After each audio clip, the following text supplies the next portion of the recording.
Have you ever bought a gift for someone but you can't seem to wrap it properly? Today I'm going to teach you how to wrap the perfect gift. The supplies you need in order to wrap a gift are scissors, tape, wrapping paper, and obviously your gift. First, place your gift in the middle of the paper. Next, you need to decide the correct amount of wrapping paper you need to wrap your gift.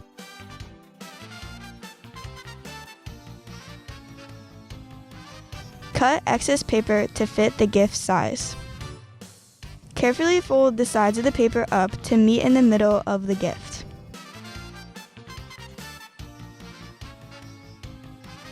Place the tape down on the seams of the paper. Apply the needed amount of tape.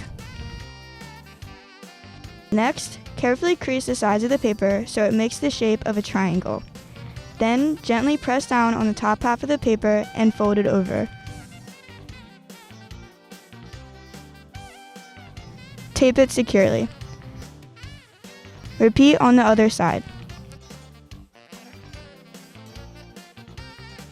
You're finished! Depending on the size and shape of your gift, there are several other unique ways to beautifully wrap it.